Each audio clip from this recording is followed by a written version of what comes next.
A história começa no momento de uma batalha entre monstros e um herói usando uma armadura preta e branca e uma grande espada feita de energia muito forte.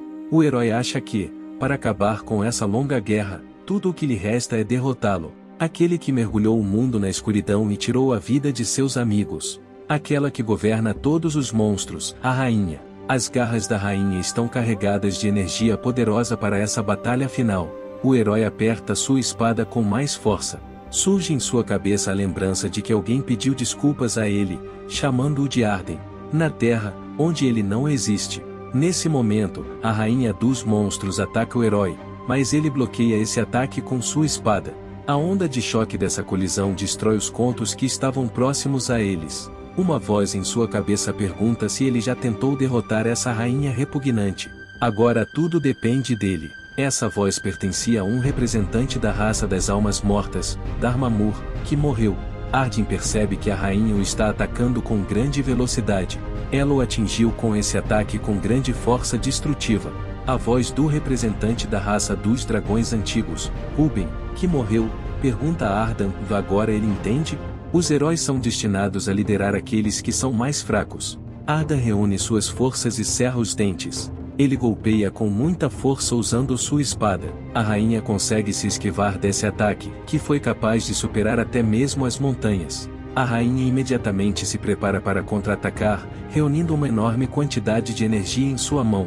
Arden percebe um ataque aterrorizante que já estava muito próximo dele. A voz de um representante da raça dos monstros, Terra, que morreu, diz que algumas coisas neste mundo chegam ao fim somente após a morte. A voz de um membro da raça dos gnomos, Raidenvel, que morreu, diz que, embora sua força fosse inadequada, ele acredita que Arden é diferente deles. A rainha deu um golpe poderoso que abriu um buraco na montanha. O monstro percebe que algo está errado. Atrás dela já estava Arden, que balançava sua espada em um salto. Ele golpeia com força e corta a mão da rainha. Esse ataque faz com que ela comece a gritar de dor com sua voz aterrorizante. Ela balança a segunda mão com grande velocidade e dá um golpe muito forte na área do tronco. A voz de um representante da raça mítica, Kruger, que morreu, diz que ele sabe que é difícil de acreditar, mas a posição que a rainha ocupava. A voz de um representante da raça de orelhas longas, Kuchuchu, que morreu, diz que ela deveria ter conhecido seu lugar e vivido em silêncio. Ele não acha isso? Arden agarra a rainha pela garganta e não a deixa se mover. Ele balança com toda a sua força, segurando a espada com a mão livre. A rainha tira a mão do buraco em sua armadura. Ela balança, reunindo uma enorme quantidade de energia em sua mão. Eles se atacam com toda a força. Esses ataques produzem uma onda de explosão de incrível poder. A voz de um representante da raça das fadas que morreu diz a Arden que, mesmo que ele seja o único vivo, ele deve prometê-la. Depois desse ataque, a rainha fica na cratera formada pelos ataques. Ela presta atenção no que está abaixo. Lá estava a mão decepada de Arden. Ela olha para ela por um momento e um sorriso sinistro aparece em seu rosto. De repente, as nuvens se dividiram em duas e os raios de sol apareceram. Arden desferiu um golpe direto com sua espada, que atravessou o corpo do monstro. Arden se segura com todas as suas forças e segura sua espada. Uma voz desconhecida lhe pergunta se ele se lembra de seus amigos logo antes de sua própria morte. Arden começa a cair e seus olhos se fecham lentamente. A voz diz que, se for esse o caso, o dono da voz espera que eles também se encontrem novamente um dia.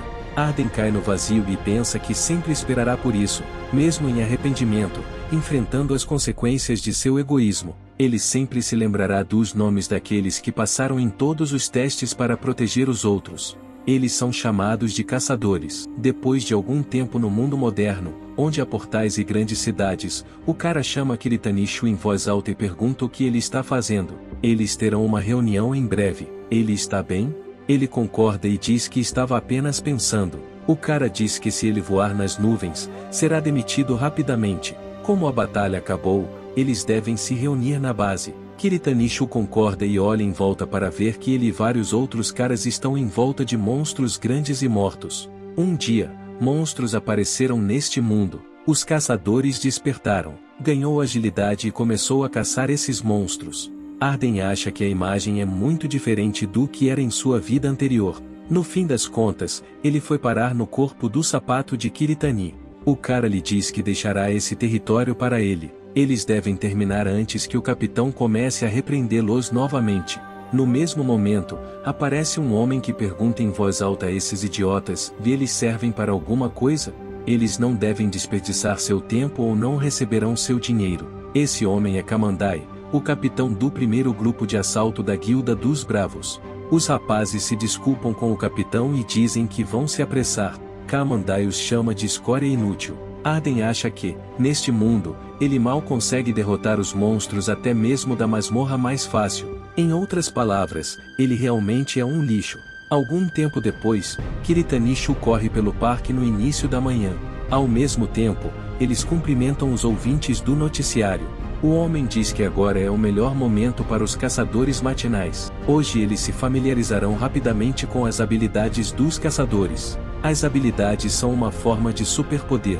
Um caçador desperto é considerado aquele que é capaz de atingir seu potencial máximo. As condições para desbloquear esse potencial ainda estão sendo exploradas, e portanto, as investigações continuam.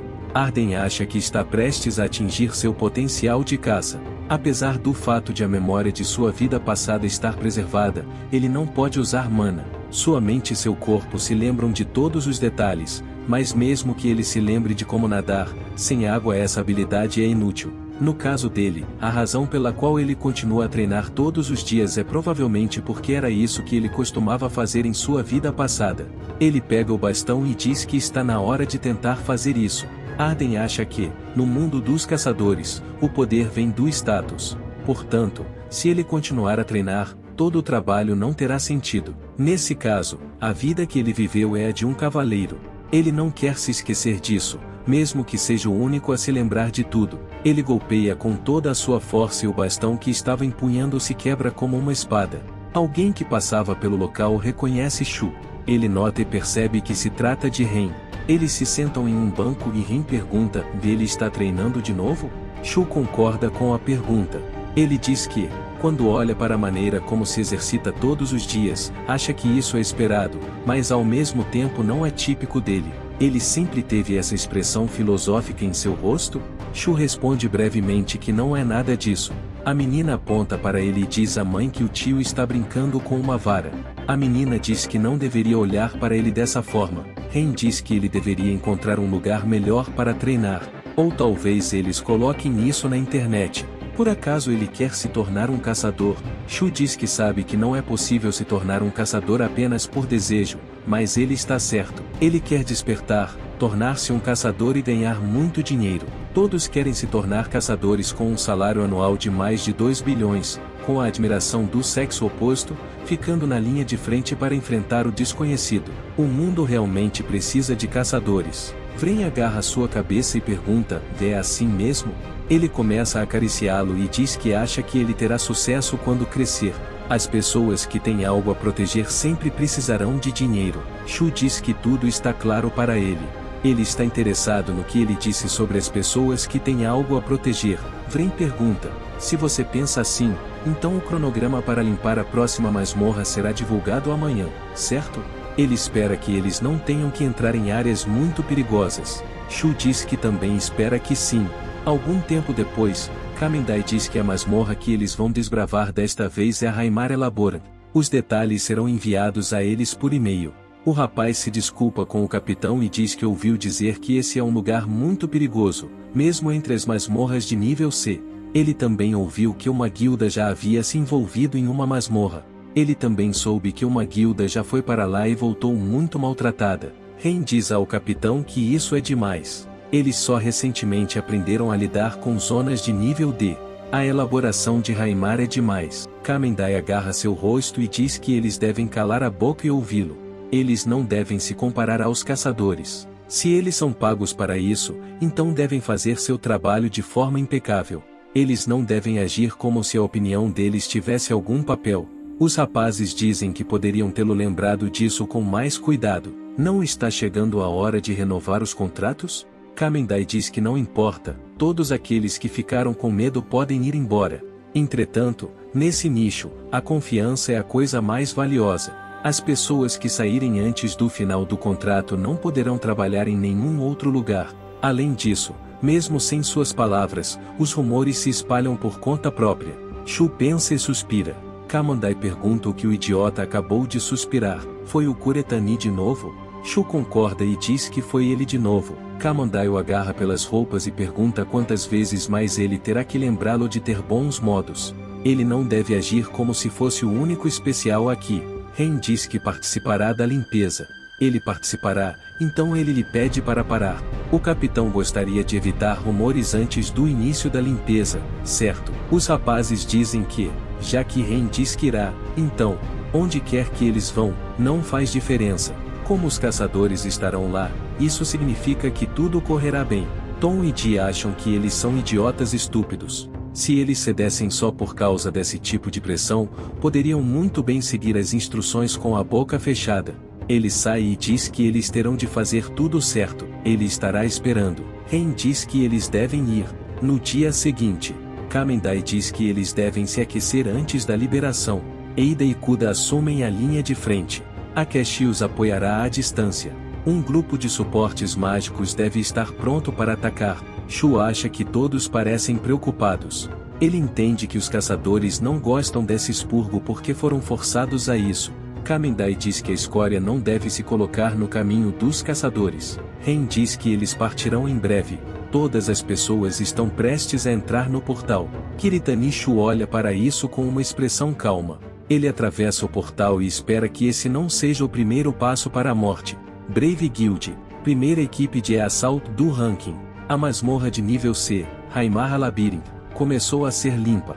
Entrada para o Haimarra Labyrinth. Todos os caçadores avançam por uma grande caverna. O cara pergunta a Sheeta se ela está com uma sensação estranha. Ela concorda e diz que não se parece com o que ela ouviu. Eles devem relatar isso ao capitão? O cara diz que eles não devem fazer isso porque é apenas uma masmorra inofensiva de classificação C. Ele está confiante de que eles podem lidar com isso. O capitão não tem estado muito bem-humorado ultimamente, então seria melhor se eles não o incomodassem. Será ruim se ele se der mal. Ren diz que os caçadores estão agindo de forma estranha. Shu diz que ele está certo. Parece que algo os está incomodando. Ele se pergunta se a masmorra é diferente do que eles esperavam.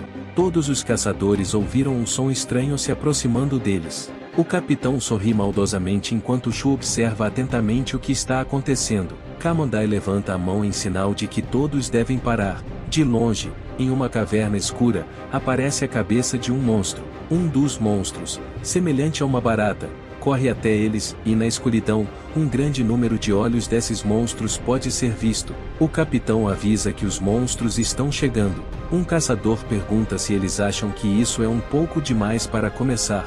Outro caçador diz que isso é suspeito. Kamandai diz que eles não devem duvidar. Eles precisam fazer alguma coisa se quiserem dinheiro. Ele mata o monstro e diz que, embora existam muitos deles, são apenas insetos patéticos. Ele joga o monstro na rocha e ordena que os tanques ataquem. Os caçadores se inspiraram e correram para o ataque. Tendo se espalhado por todo o território da passagem, eles entraram em batalha com um exército de besouros. Ren diz que amadores como eles devem ficar perto da saída. Eles devem ficar perto dele. Um dos monstros corre para a frente e começa a gritar muito alto. Ao mesmo tempo, um grande número de monstros está correndo pelo teto e pelas paredes. Os besouros pulam nas pessoas que estão no meio da fila. Os caçadores ficaram assustados e disseram que eram muitos. A garota com o arco carrega uma flecha de fogo e diz que todos devem se dispersar. Ela atira com o arco e, devido a uma forte explosão, os besouros são lançados em diferentes direções. Ren e Shu se afastam do local da explosão.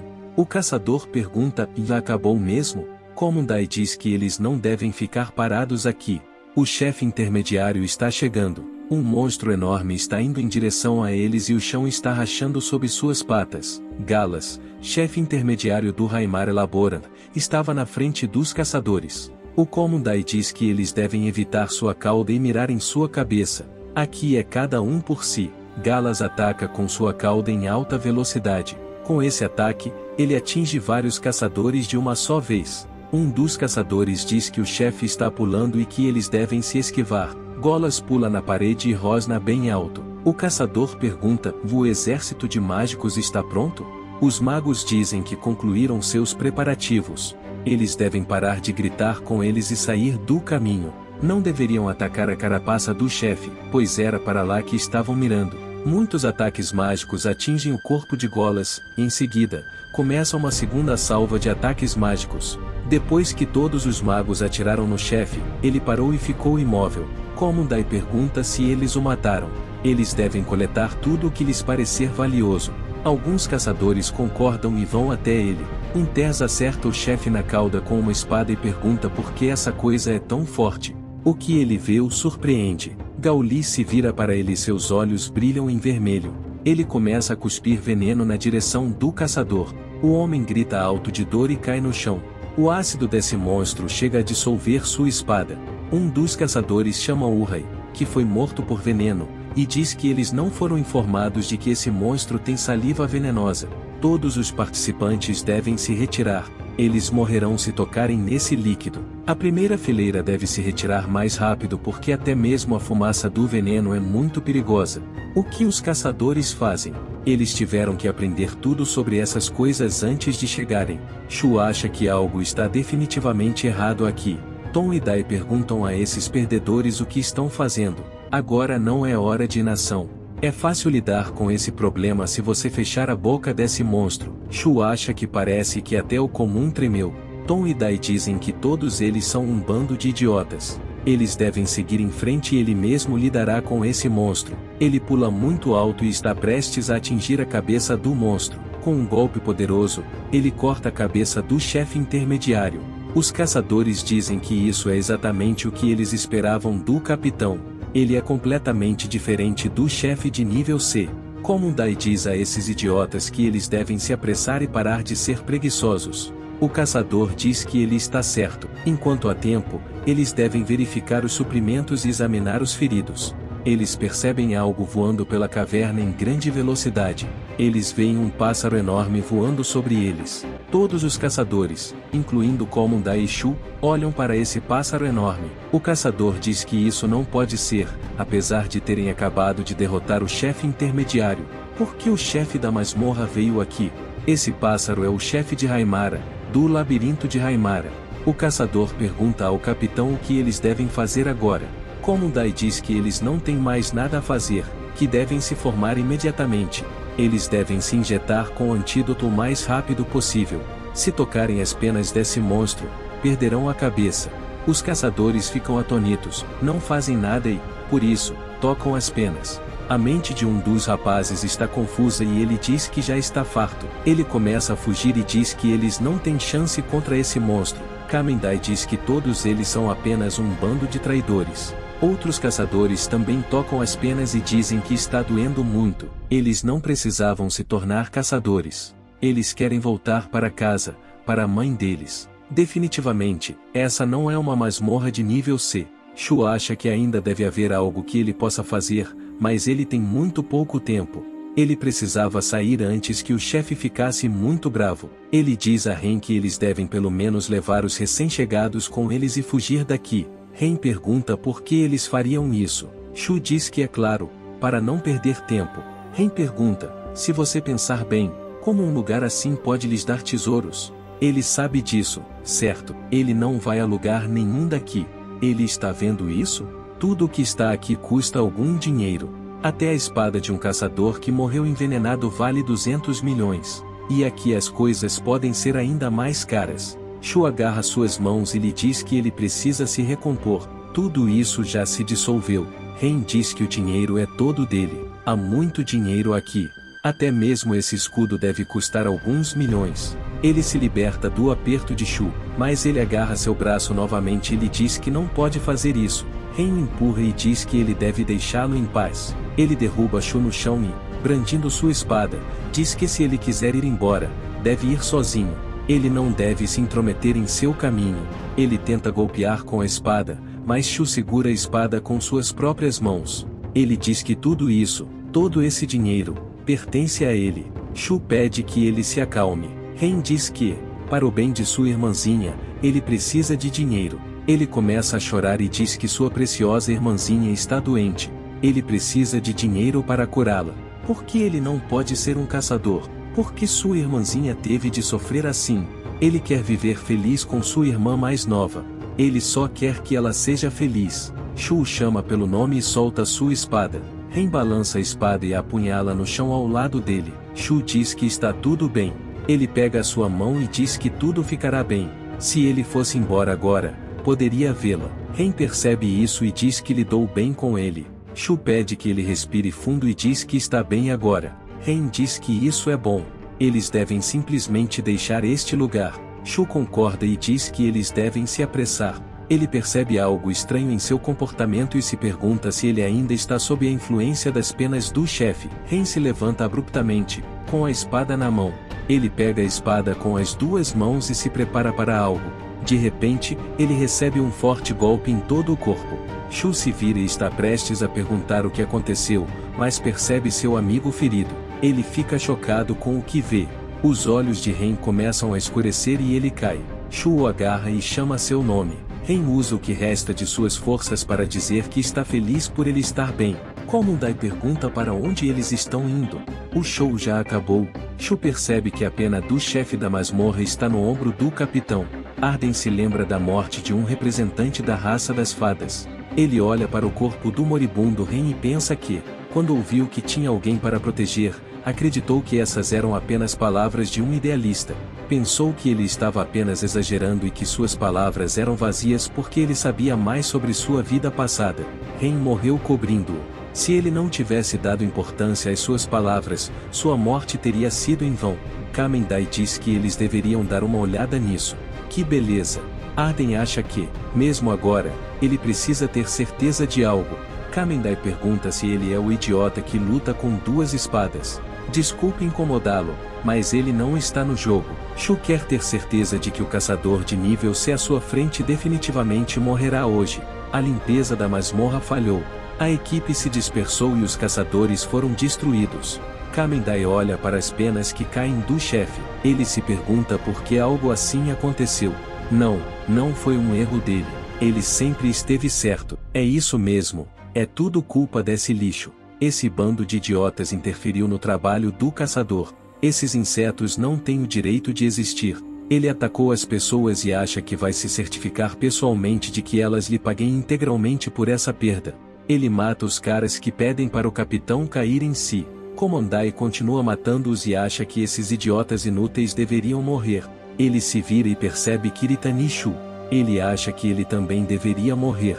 Ele é um idiota impetuoso, irritante e sem cérebro. Ele o ataca com grande velocidade. O capitão dá um soco, mas Vren interrompe o ataque com seu corpo. Komondai ri alto e loucamente. Ele diz que pensou que iria tremer e borrar as calças antes de morrer. Mas até os pequenos insetos têm coragem, certo? O que ele vai fazer? Será que ele realmente vai lutar? A diferença de status entre eles é muito grande. Ele diz em voz alta que é um caçador e que tem habilidades. O que ele tem? Ele não é um idiota que ainda nem acordou?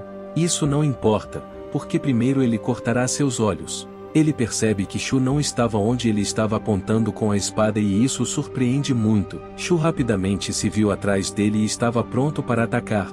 Komondai o percebe e isso o surpreende muito. Ele agarra o escudo que estava sob seus pés e bloqueia o ataque inesperado. Ele diz a essa aberração que ainda não terminou de falar.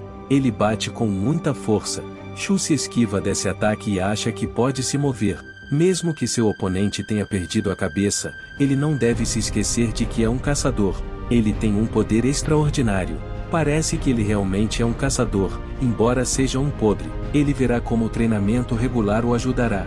A única coisa que representa um perigo agora é o chefe da masmorra, que observa a situação de lado. Por enquanto, ele precisava se concentrar no caçador. Ele corre rapidamente em direção a Kamen-dai, balançando suas espadas com antecedência. Ele corre e dá 2 socos que ele bloqueia com seu escudo. Eles trocam vários ataques muito rápidos. O ataque de Kamen-dai deixou um pequeno corte no rosto de Shu. Ele dá outro soco, mas Shu se esquiva. Ele se afasta dele por uma pequena distância. Ele observa o capitão de perto e respira pesadamente. De qualquer forma, ele acha que é mais fraco do que o caçador. Seu cérebro lhe diz para se esquivar dos ataques, mas seu corpo não consegue acompanhar seus movimentos, mesmo que ele pudesse usar 5%, mesmo que ele pudesse usar pelo menos 1% de sua força em sua vida anterior, ele poderia facilmente lidar com isso.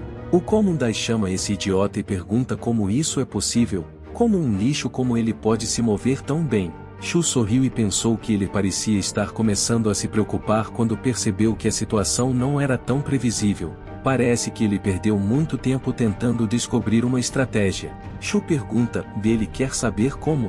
Será que ele precisa de alguém para aprender a respirar? O Dai comum diz a esse maluco que ele precisa calar a boca. Ele bate com muita força e libera várias ondas poderosas. Shu se esquiva desse ataque, mas recebe cortes no braço e na perna. O capitão dá outro soco forte, mas Shu se esquiva. Shu balança sua espada e corta perto da cabeça do capitão.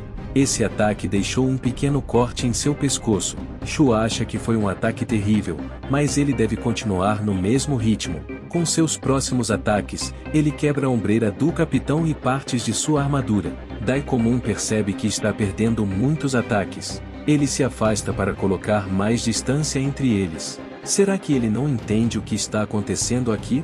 Ele está realmente perdendo para esse lixo? Ele diz em voz alta que isso simplesmente não pode acontecer. Ele usa as habilidades Fortalecer, Super Boost, Vontade de Aço e Aceleração Instantânea. Ele coloca sua espada na frente e está prestes a atacar. Shu o percebe atacando. Ele parece ter usado todas as suas habilidades e agora está se movendo tão rápido que seus olhos não conseguem acompanhar seus movimentos. Entretanto, a direção de seu movimento é muito fácil de prever. Essa é uma maneira muito estúpida de usar as habilidades. Ele começa a correr em direção ao capitão e acha que a trajetória de seus movimentos é visível com muita clareza. Komundai ataca, mas Shu se esquiva do ataque com os olhos fechados. Ele segura suas espadas com mais força e golpeia com força. Esse ataque quebra a espada do capitão em duas partes. Shu abre os olhos e olha para ele. Com seu próximo ataque, ele cortou a perna do capitão.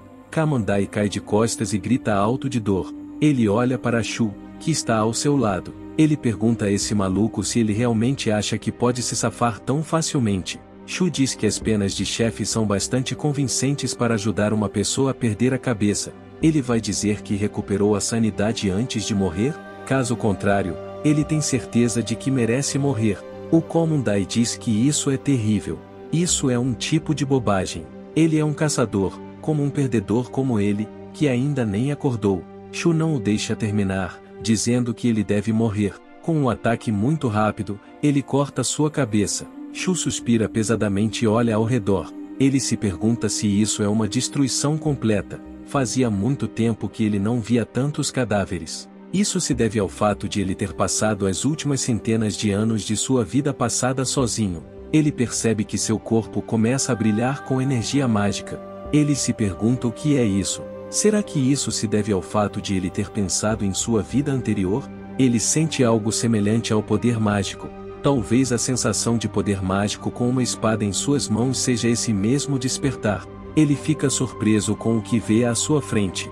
Um alerta do sistema apareceu na frente dele informando que seu nível havia aumentado. Há ainda mais alertas do sistema sobre aumentos de nível. Shu pergunta, então ele realmente acordou. Isso é bom. Esta é uma janela de status? A janela do sistema diz que ele tem o 6º nível. A força muscular, a força física, a velocidade, a resistência e a resistência tem 10 pontos. Magia 0 pontos. Ele tem 25 pontos de bônus. A condição é favorável. Não há título, folha de habilidades, carrasco, poder e menos, descrição, execução de hereges. A habilidade absorve o karma dos hereges e o transforma em poder. Shu diz que o carrasco não combina muito com ele. Ele olha para baixo e se lembra de Ren. Ele diz que é irônico. Aqueles que realmente precisavam dele perderam a chance, e ele acordou.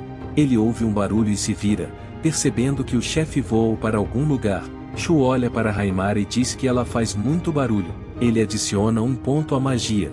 A janela do sistema notifica que seu indicador de magia agora é igual a 1 ponto. Ele acha que a diferença é de apenas 1 ponto, mas a magia sem pontos e a magia com 1 ponto parecem o céu e a terra. Ele diz que é improvável que ele permaneça o mesmo que era em sua vida anterior. Ele convida o chefe a atacar. Shu diz que sempre teve interesse. Por que a mana funciona dessa forma neste mundo? Aqui você pode liberá-la rapidamente sem nenhum controle. Embora a alegria do despertar simplesmente segue os caçadores. Portanto, eles sucumbem à vaidade. Enquanto ele dizia isso, o chefe da masmorra já havia se aproximado dele. Shu acha que o lançamento básico de mana é semelhante ao arremesso. Ele fortalece o corpo com um controle frágil. Ele está se preparando para atacar e acha que precisa encontrar todos os pontos fracos, conectar todas as linhas para encontrar o lugar mais desprotegido para atacar. Ele gira um pouco o pé e balança a espada. Shu lança uma espada carregada de magia com grande poder. A espada voa em grande velocidade ao lado da cabeça do chefe. Haimara fica de pé com o bico aberto. A espada é cravada na parede com grande força. O chefe começa a gritar muito alto com o corte da espada. Shu sorri e diz que deveria ser mais silencioso. Ele corre usando magia e pula bem acima de Haimara. Ele segura a segunda espada em suas mãos e diz que a morte sempre vem de forma inesperada. Ele dá um golpe muito forte e corta uma das asas do chefe. Haimara novamente grita muito alto por causa de seu ferimento. Shu se ergue na parede usando magia e se vira para encarar o chefe. Ele segura a pedra e acha que precisa acertá-la novamente. Ele precisa se concentrar. A mana que envolve seu corpo começa a aumentar. Ele olha para Haimara e pensa que precisa coletar toda a mana em seu corpo. Ele precisa fazê-lo explodir. Ele empurra a parede, deixando uma cratera para trás. Shu voa com sua espada levantada para atacar o chefe. Ele ataca usando toda a sua mana e corta o monstro. Ele pousa de pé e o corpo do monstro que matou cai atrás dele. Sua mana se eleva ao seu redor. Shu olha ao redor e vê muitos caçadores mortos. Sua mana se esgota e ele cai no chão, exausto. Compreendendo, ele percebe que exagerou. Os desastres foram enviados pela rainha. Eles vieram aqui para destruir este mundo. Aisling. 9 raças do continente de Aisling apresentaram seus representantes para lutar harmoniosamente e enfrentar o inimigo desconhecido cara a cara. Embora o inimigo fosse incrivelmente forte, as 9 raças o enfrentaram com determinação, tendo passado por muitas batalhas terríveis. No final, depois de todas as batalhas, eles finalmente venceram. Ardan ouviu a voz terrível da rainha perguntando se ele sonhava com um futuro assim. Pobre e patético Ardan.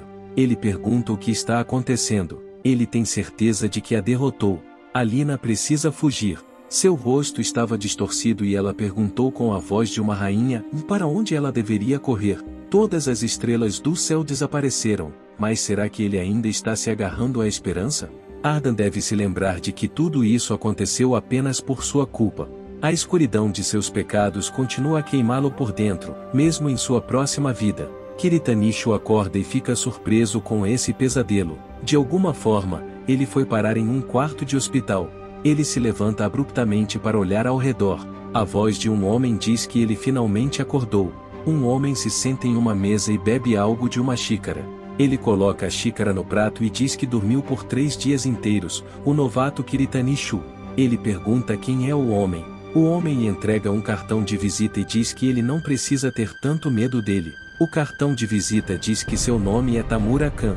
Shu pergunta o que aconteceu com todos os outros. Tamura Khan entrega o cartão de visita e diz que é muito justo da parte dele, apesar do fato de ser um novato. A primeira coisa em que ele pensa é em seus companheiros assim que acorda. A primeira brigada armada da Brave Guild foi completamente destruída.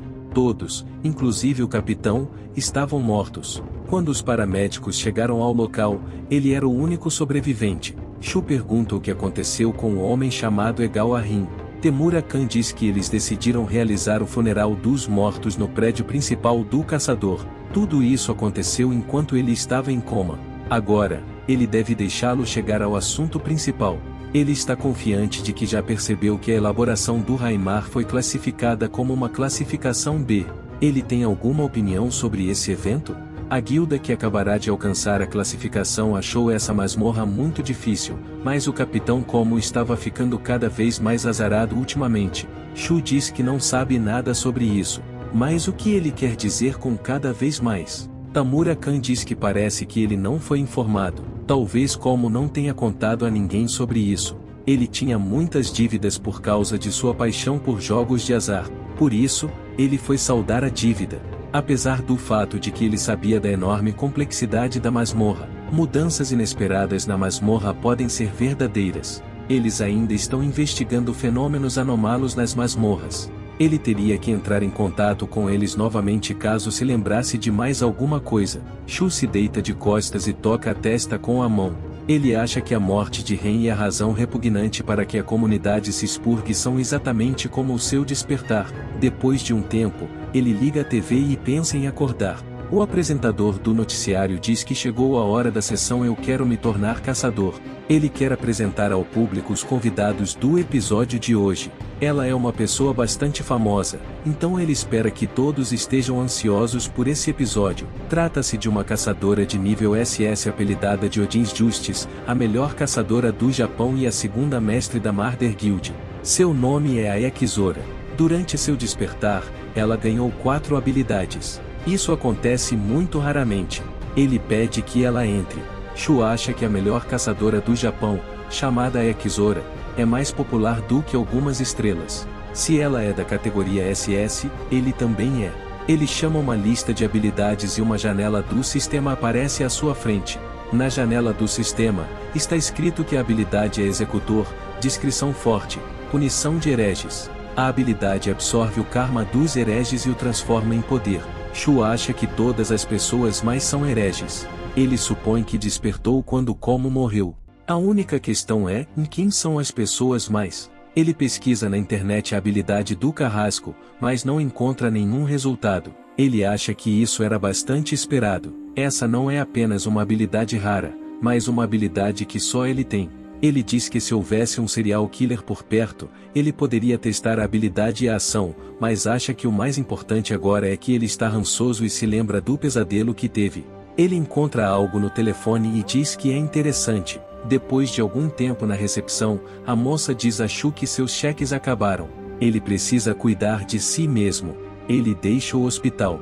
Ele achava que tudo em sua vida não tinha sentido. Caçadores que não conseguem usar todos os seus poderes. A relação entre mana e habilidades. Shu pula uma grande cerca com arame farpado. Ele achava que não tinha nada de especial nesta vida. Achava que tudo era inútil. Ele fica em frente ao portão e segura uma espada na mão. Ele entra e pensa que, no entanto, tem a chance de corrigir os erros que cometeu anteriormente. Ele jura que nesta vida a tragédia que aconteceu com ele não se repetirá. Ele se encontra em uma área tropical e vê muitos monstros surgindo da escuridão. Ele acha que a única coisa que pode fazer agora é estabelecer uma prioridade. Ele aponta sua espada para um enorme exército de monstros. Ele decidiu se tornar o melhor. Depois de algum tempo, a sala de reabilitação. A enfermeira diz que isso encerra seu tratamento. Outro paciente está aguardando a vez dele, então ela pede que você olhe para os pés ao sair da sala. É bom que eles tenham um cubo de filtragem para tratar isso. A moça deitada na cama pergunta se está tudo bem por ela não ter um acompanhante. A enfermeira se vira para ela e pergunta se seus pais já chegaram. Seu nome é Igaveri Urai. No último incidente, ela. A outra enfermeira diz a Kimura que ela cuidará de tudo em seguida, então ela deve ir ajudar os outros. A enfermeira sai e diz que entende. Ela ficou feliz em trabalhar com ela. Outra enfermeira pede a Kamiro que a perdoe por ser muito direta às vezes. Eri não precisa se preocupar com isso. A garota concorda e lhe agradece. A enfermeira pergunta, ela provavelmente já ouviu, mas seu irmão, ele se lembra dela pelo nome Mizuara. A enfermeira pergunta o que há de errado com ela. Eri diz que quer comer algo doce. Alergia à mana. Devido ao surgimento de portais em todo o mundo, a atmosfera começou a se encher dessa mana. Por causa disso, surgiu uma nova doença, que gradualmente priva as pessoas de suas vidas, e no final, elas morrem. Essa doença é considerada incurável e nenhuma cura foi descoberta até o momento. Hoje em dia, mesmo em hospitais, só é possível suprimir os sintomas com a ajuda de um cubo de filtragem. Uri se lembra que Kimura disse que o bom é que eles têm um cubo de filtragem para tratá-la. Ela se pergunta se isso é realmente uma coisa boa. O apresentador de TV diz que o programa de TV anterior se tornou uma grande situação na internet. Caçadora de nível SS, Ayaki Sora. No vídeo, sua mão está envolta em um relâmpago amarelo. Ela fecha a mão em um punho e, De repente, uma enorme lança aparece em sua mão. A apresentadora diz que não importa o quanto ela assista a esse vídeo, ela ainda se surpreende com seus poderes. Parece que a audiência desses vídeos está batendo todos os recordes. Lá, ele assiste às notícias com entusiasmo. Um cara aparece atrás dela e diz que, surpreendentemente, essa é a Ayaki Sora. Seu raio é algo incrível. Se algum dia ele renascesse, com certeza entraria para a guilda dela. Iri acha que ainda tem alguns anos antes de se tornar um caçador. O cara pergunta se ela não acha que é legal. Ele ouviu dizer que quando ela despertou, ela tinha 4 habilidades. O que ela acha de Aoki Sora? Ela não é incrível? Iri sorri e concorda com ele. Ela diz que é muito legal. A garota o pega no colo e pergunta por que ele está correndo sozinho por aqui novamente. Ela pede desculpas a Iri por isso. Algum tempo depois, Iri compra uma lata de refrigerante para si mesma e pensa que, apesar de ter nascido no mesmo ano, Aoki Sora é agora o primeiro caçador do Japão. Ela é muito diferente dela, uma garota que não consegue nem mesmo se adaptar a este mundo. Quando seus pais morreram, seu irmão cuidou dela, mas por causa de seu corpo, ela se tornou um fardo para ele. Suas lágrimas caem sobre a lata de refrigerante. Ela sente muita falta de seu irmão. Alguém bate nela com a lata e diz que, se ela chorar aqui, com certeza a notarão. Eri olha para cima e vê Mitsuara, que sorri para ela. A enfermeira diz que, quando é difícil para ela, ela deve sorrir. Ela tem certeza de que seu irmão gostaria de fazer o mesmo. Em breve, ela terá de se recuperar, portanto, também terá de aproveitar a vida para seu irmão. Ela tem certeza de que seu irmão pensa o mesmo e preparou um presente para ela. Iri sorri e agradece a ela por isso. Ela percebe algo enquanto olha pela janela e pergunta à enfermeira por que a lua apareceu aqui. Mitsuara diz que é realmente interessante o fato de ela ter aparecido no meio do dia. Alguém diz em voz alta que você precisa sair correndo mais rápido. Mitsuara se vira e pergunta o que aconteceu. O cara pergunta o que eles estão fazendo. Eles devem fugir mais rápido. Todos devem se esconder o mais rápido possível, porque esse é o desastre do cisma. Eles acabaram de receber uma mensagem da Associação de Caçadores. Precisamos fugir antes que ele fique mais forte. Mitsuara pergunta com a voz trêmula, essa é a calamidade do cisma? Mas não há monstros à vista. Alguém diz que todos devem correr para o prédio B. O que eles estão fazendo aqui? Eles precisam correr mais rápido. De repente, um enorme punho vermelho aparece atrás de Yuri, quebrando a parede do hospital. Ela se vira e percebe. Um monstro enorme com vários olhos na cabeça está diante dela. Mitsuara lhe diz que ela deve fugir daqui rapidamente. As pernas de Yuri começam a tremer. Ela entende que precisa fugir. Embora ela precise fugir, suas pernas não se movem por medo desse monstro. Mitsuara a agarra e a puxa para trás. Ela diz que precisa se recompor. Elas precisam correr para o corredor. A associação já sabe o que está acontecendo, o que significa que os caçadores chegarão aqui em breve. Iri empurra a enfermeira e diz que tentará ganhar tempo. Ela acha que não pode mais se dar ao luxo de arriscar sua vida. Ela não quer que ninguém sacrifique sua vida por ela novamente. Mitsuara a alcança e a chama. O homem a segura e lhe diz que eles não podem salvá-la e que ela precisa parar. Yuri cai nas mãos do monstro e se pergunta se algo mudaria se ela também tivesse poderes. Ela abre os olhos e percebe que ainda está viva. Shu, que apareceu no último momento, diz que o irmão é muito parecido com a irmã. Ela deveria tentar pensar naqueles que vai deixar para trás. Do lado de fora da janela, você pode ver muitos monstros mortos e Yuri tenta perguntar quem é ele. Shu pergunta a Igawayuri, que é ela, certo? Ele está aqui no lugar do irmão dela. Seu nome é Kiritani Shu. Seu irmão sacrificou a vida por ele. Iri começa a chorar e pergunta se seu irmão sacrificou a vida. Ela se lembra do rosto sorridente de Hanin e, olhando para Shu, percebe que encontrou o presente do irmão, que ele deixou para ela. Masmorra de nível 1, Deserto de Dortolomea. Ayaki Sora, caçadora de classificação SS, segunda chefe da Bunny Guild. Ela vê 2 vermes enormes que rastejaram para fora do solo. Ela pula alto no ar e ataca com sua lança, depois pula para trás. Esses monstros se levantam e a atacam. Aoki Sora se prepara para atacar, levantando sua lança atrás das costas. Ela dá um forte golpe na cabeça do monstro com sua lança. Alguém pergunta do advogado que entrou em contato com Sora anteriormente. Para ser mais preciso, um membro de sua família era advogado. O próprio homem é um Orang Hunter. Kaido Riku, um caçador de recompensas da Guilda Bunny, diz que é muito corajoso tentar se aproximar de Sora. Ebara Yumi, uma caçadora de recompensas da Guilda Bunny, diz que seu telefone foi parar no lixo. Kaido Riku diz que Sora tem muitos fãs. Ebara Yumi diz que isso é óbvio. Ela é a única caçadora de nível SS no Japão. Sora está cercado por monstros e diz que isso é bom. Ela sorri e diz que é muito bom. Taidu diz que é por isso que ela está se esforçando tanto hoje. Ele percebe um som alto vindo de longe. Ele nota Dortolomia, o chefe dessa masmorra, e diz que o chefe apareceu muito rápido hoje. Será que isso significa que todos os seus capangas foram mortos? Ele pega sua arma e diz que parece que está na hora de eles começarem a trabalhar. Pelo fone de ouvido, Sora diz que fará tudo. Originalmente, ela pretendia lidar com esse monstro sozinha. Kaido diz à princesa que ela pode se divertir então. Ebera diz que já lhe disse que ele deveria parar de chamá-la assim porque ela odeia esse nome. Sora pula mais alto do que o chefe da masmorra que está prestes a atacá-la. Um raio amarelo aparece em todo o céu e ela ataca o monstro usando magia. O chefe começa a se esconder depois desse ataque. Sora aterrissa e está prestes a atacar com sua lança, que está carregada de raios. Ela golpeia e diz que não adianta fugir. Ele atinge o chefe e muitos raios também atingem o chão. Kaido diz que ele deveria agradecer ao caçador de classificação por isso. Eberu diz que realmente enfrentou o chefe sozinha. O sistema avisa que a masmorra foi liberada. Kaido agradece pelo trabalho que fez e pergunta se ela vai voltar agora. Eberu diz que sente que ouviu cada palavra.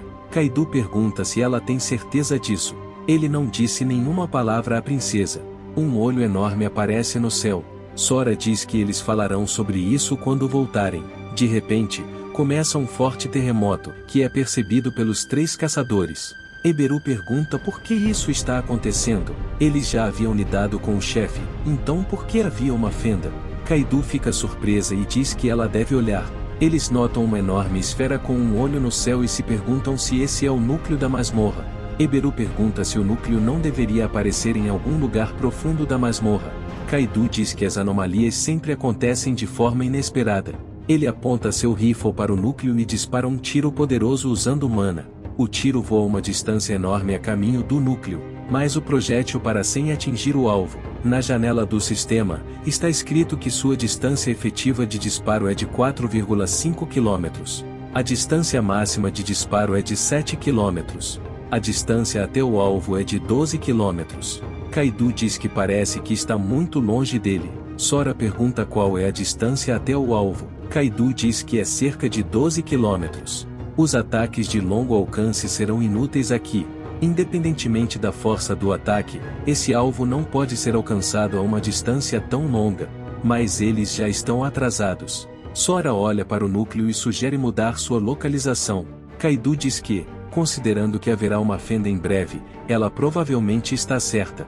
O portão para outra dimensão já se abriu, então a fenda já deve ter começado. Eles não têm tempo para pensar. Sora diz que já entrou em contato com a guilda. Eles devem se concentrar na missão de resgate. Kaido pergunta à princesa o que ela vai fazer. Sora diz que é óbvio. Ela corre pelos prédios em grande velocidade e, saltando para o centro da masmorra, diz que vai baixar a lua até o chão. De acordo com as notícias, uma falha apareceu na província de Setige. Risco de vida de nível S. O cara pergunta ao especialista: as falhas geralmente ocorrem em masmorras, certo? O homem diz que ele está absolutamente certo. Normalmente, uma fenda é mais difícil do que a masmorra em que ela ocorre. A julgar pelo tamanho da fenda, ela foi formada em uma masmorra com um nível de dificuldade de pelo menos 1 grau. A lua que eles podem ver acima da capital é o núcleo da fenda. Eles ainda não viram os guerreiros protegendo esse núcleo. Shu se afasta da janela e pergunta: então isso significa que ela é alérgica ao mata? Como ela está se sentindo? A Eri diz que está bem. Ele é um novato que trabalhou com o irmão dela, certo? O que o irmão disse a ele sobre ela? Algo como se ela fosse um fardo. Afinal de contas, a culpa foi do irmão dela. Shu diz que Rin não morreu por causa dela. Se ela não acredita nisso, deve aceitar a culpa e transformá-la em sua motivação. Então, um dia, ela será capaz de superar esse sentimento. No entanto, ela deve se lembrar de que Rin sempre pensou nela. Eles nunca devem se esquecer disso. Eri ficou muito emocionada com as palavras dele e começou a chorar. Shu olha pela janela e diz que eles continuarão depois que ele destruir essa coisa. Ele aponta o dedo para o núcleo da masmorra. Nesse momento, devido à fenda, a cidade inteira está pegando fogo. Muitos monstros diferentes estão atacando pessoas comuns que estavam na cidade e não tiveram tempo de se esconder. Shu corre em direção ao núcleo, segurando uma espada. Ele mata um monstro enorme e pensa que, nos últimos dias, depois de destruir um monte de monstros, chegou a uma conclusão: não faz sentido melhorar outras estatísticas além da mana. Se ele melhorar sua força física e agilidade, ele terá mais chances de vencer, mas o máximo dessas características é muito baixo. Há algum tempo, o caçador lhe perguntou, então ele queria testar a eficácia da estatística de ataque físico. Shu agradeceu a ele por sua compreensão. Depois de fazer um braço de ferro com um caçador cujo ataque físico tinha 11 pontos, ele percebeu a grande diferença. Ele fica na frente de vários monstros e diz que não tem tempo, que precisa se apressar. Ele se esquiva do ataque do monstro pulando. Ele pulou para o ombro do monstro e subiu. Ele usa 29 pontos em Mada. O sistema notifica que sua mana aumentou para 30 pontos. Ele se joga do telhado de um prédio de vários andares. Seu corpo está envolto em uma enorme quantidade de mana e ele acha que é uma sensação maravilhosa. Enquanto voa, ele balança a espada usando toda a sua força. Ele infunde mana em seu corpo e na espada, depois segura firmemente a espada com a mão e a arremessa com toda a sua força. A espada voa em grande velocidade para o centro da masmorra. Shu começa a cair e espera que sua espada atinja o alvo. Sua espada atinge o núcleo, mas não causa nenhum dano. Shu aterrissa no telhado de um prédio de uma grande altura e acha que entende que isso é inútil. Seu nível não é alto o suficiente e ele precisa pensar em outra coisa. De repente, a bala de canhão cai no chão e ele pensa no que era. Ao mesmo tempo, Sora emite uma poderosa mana na forma de um raio. Ela usa a habilidade raio, rajada de trovão e chuva de luz. Ela gira sua lança e cria um redemoinho de raios. Esse ataque voa alto no ar e atinge o núcleo da masmorra. Ela acha que parece ter funcionado. A parte superior do núcleo se divide, mas ela percebe que há outro núcleo ali. Ela se pergunta se isso significa que a lua era protetora do núcleo. Uma enorme nuvem de energia voa em sua direção. Sora pega a sua lança e tenta impedir esse ataque. Essa poderosa energia empurra para trás com grande força. Shu, que chegou aqui, espera muito dela, pois na televisão disseram que ela é uma caçadora de nível SS, mas algo está errado. Ele coloca as mãos em suas costas e a detém. Ele diz que ela deve se concentrar, pois muitas vidas agora dependem dela. Sora se vira e pergunta quem é ele. Ele não deve tocá-la. Shu observa que, se pensarmos bem, ela está desperdiçando muita mana. Ele diz que ela deve direcionar a mana da maneira que ele lhe mostrar. Sora se pergunta se ele mudou o fluxo de mana dela. Agora não é o momento para isso, ela simplesmente precisa fazer isso. Ela percebe que sua mana se estabilizou. Mais precisamente, a mana está transbordando. Mas, muito provavelmente, ela usou todos os suprimentos que tinha. Então como isso é possível? Agora não é hora de pensar nisso. Ela diz que ele tem alguns poderes únicos. Pelo menos agora ela entende que eles estavam do mesmo lado. Shu diz que, de qualquer forma, eles precisam destruir essa coisa primeiro. Sora usa seus poderes e diz que já sabe disso. Um vórtice muito forte sobe em direção ao núcleo. Esse ataque foi tão forte que até os prédios próximos foram danificados. Seu ataque atinge o núcleo da masmorra. Sora se apoia em sua lança e diz, respirando pesadamente, que ela conseguiu. Shu olha para cima e diz que ainda não acabou. O núcleo ainda está vivo. É engraçado, não é? Ela consegue acertar de novo? Sora se ajoelha e diz que isso é impossível. Ela estava no limite, então não podia mais fazer isso. Por mais triste que isso possa parecer, eles só podem esperar pelo reabastecimento. Shu diz que vai lidar com isso sozinho. Ele pula em sua lança. Sora pergunta o que ele vai fazer. Shu pergunta que ela ainda é a melhor caçadora do Japão, certo? Então, ela deve ter força suficiente para lançar uma pessoa no ar, certo? Sora pergunta se ele não está falando sozinho. Shu diz que não tem tempo para explicar. Ela só precisa repetir algo parecido com o ataque que acabou de fazer. Sora diz que ele é um cara muito estranho. Ela o manda voar e diz que não se importa se isso acabar mal. Shu voa direto para o enorme núcleo da masmorra. Ele se lembra de sua última tentativa e acha que sua força foi suficiente. Se ele conseguir se aproximar, isso adicionará 5 pontos de mana. O sistema notifica que sua mana foi aumentada para 35 pontos. Shu acha que agora, a uma distância tão curta, isso deve funcionar. Ele joga a espada um pouco para frente e dá um chute exatamente no punho da espada, o que a lança com enorme força no centro da masmorra.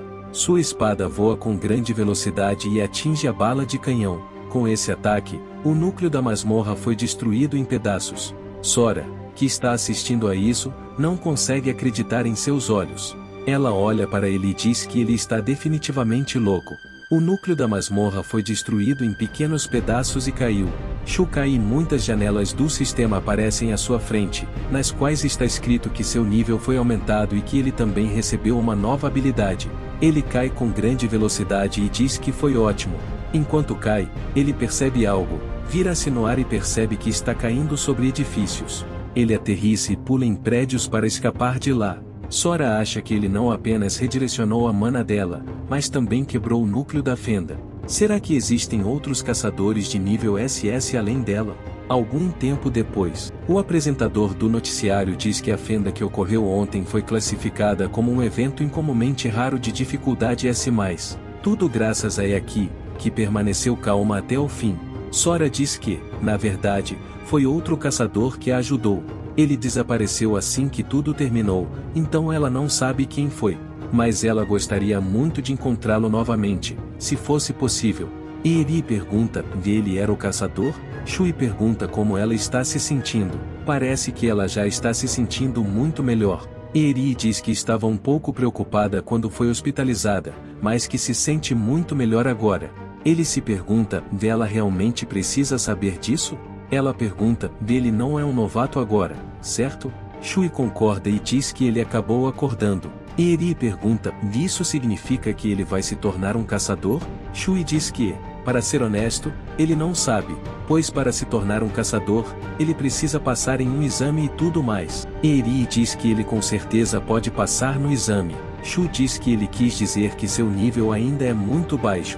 Ela não o deixa terminar, dizendo que torcerá por ele. Ela está confiante de que ele se tornará um excelente caçador. Shu fica surpreso com suas palavras e diz que provavelmente ela está certa.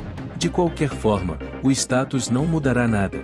Ele concorda em tentar passar no exame de caçador. Algum tempo depois, chega a hora do exame de caçadores. Masmorra de nível F, Floresta Tropical de Nadir. O cara cumprimenta o público e pergunta como eles estão se sentindo. Este é o canal Forward Hunter.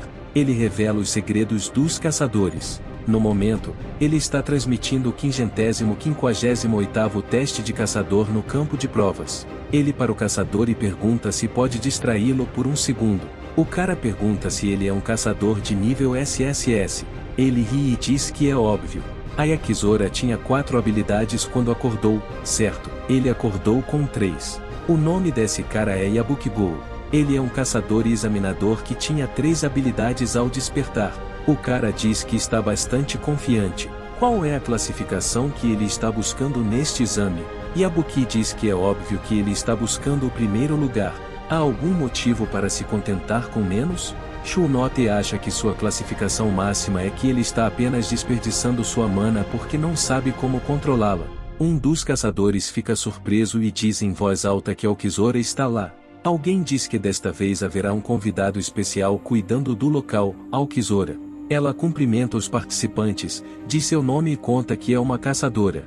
Ela espera que todos eles possam mostrar suas habilidades. Os caçadores ficam surpresos com isso e imediatamente correm até ela e perguntam, é mesmo ela? Não foi a primeira vez que a Yakizora veio assistir ao exame? Shu acha que talvez, pois eles não costumam convidar pessoas aqui. Parece que interferir seria problemático, então ele gostaria de evitá-la, mas parece que seria melhor ficar fora de sua vista. Os caçadores dizem em voz alta que ela é a melhor. Depois de passar no teste, eles definitivamente se juntarão à sua guilda e ela deve esperar por eles. O homem que está conduzindo o exame diz aos caçadores que eles devem se acalmar. Algum tempo atrás, Sora pergunta se ele quer que ela seja convidada para o exame. Por quê? O homem que se senta ao lado dela pergunta se a fenda que ela destruiu veio do deserto subterrâneo de Dortalemia. Sim. O nome desse homem é Shara Junizuki. Ele é o proprietário da Guilda Bunny, o mestre da guilda. Ele diz que, como a guilda estava na masmorra durante o incidente, as pessoas decidiram que estavam apenas fazendo um show para ela.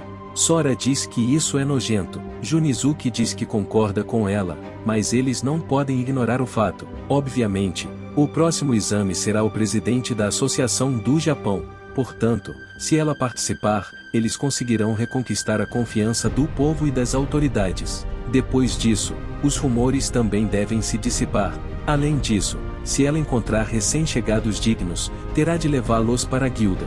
O homem que está transmitindo o exame pede desculpas pelo atraso e diz que o 558º exame de caçador está começando. Vários drones voam atrás da multidão de caçadores e os filmam. Também há pessoas aqui que estão filmando o que está acontecendo. Uma multidão de caçadores vai em uma direção e levanta muita poeira. Shu pula em um galho de árvore e acha que a tarefa é sobreviver aqui por um dia. Todos os outros parecem estar seguindo o programa. Tudo é muito simples e, portanto, entediante. Ele sente um fluxo de mana que atrai sua atenção. Ele acha que esse fluxo de mana é muito fraco, mas é óbvio que se trata de alguém de sua vida passada. Quem é essa pessoa? E isso significa que, além dele, outra pessoa renasceu.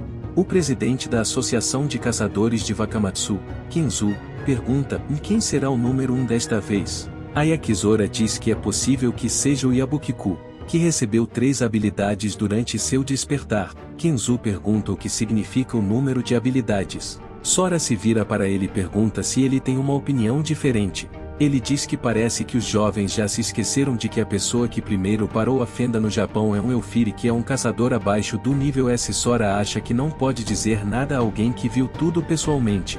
Ela pergunta ao presidente quem, na opinião dele, ficará em primeiro lugar. Kinzu diz que o cara número 241 parece ter potencial. Ele não perde um minuto de seu tempo livre. Sora folheia as páginas de seu tablet e tenta descobrir de quem o presidente está falando. Ela o encontra e pergunta: é esse cara? Kinzu diz que se trata de Kiritani Shu e que ele tem 20 anos de idade. Embora seja jovem, ele permanece incrivelmente calmo. Como posso dizer isso corretamente? Ele se comporta como se estivesse em um campo de batalha. Sora se ilumina com uma aura aterrorizante e se pergunta se ele ainda não acordou. Ao mesmo tempo, Shu pula nos galhos das árvores e pergunta: isso é um exame de caçador? Ele para em um dos galhos e percebe que alguém está falando. Yabuki diz que sempre teve uma língua afiada, desde o ensino médio. Olhando para ela, ele pode ver quanto dinheiro seu avô investiu nela. O rapaz fica furioso e diz que tem certeza do que já lhe disse. Ele não se atreve a difamar seu avô. Esse cara é Kishida Shin, um caçador que está sendo examinado. Yabuki pergunta: então ele quer lutar? Um perdedor como ele, que só tem uma habilidade. De repente, Shu se coloca entre eles. Gostaram do vídeo? Deixe o like e se inscrevam no canal para os próximos.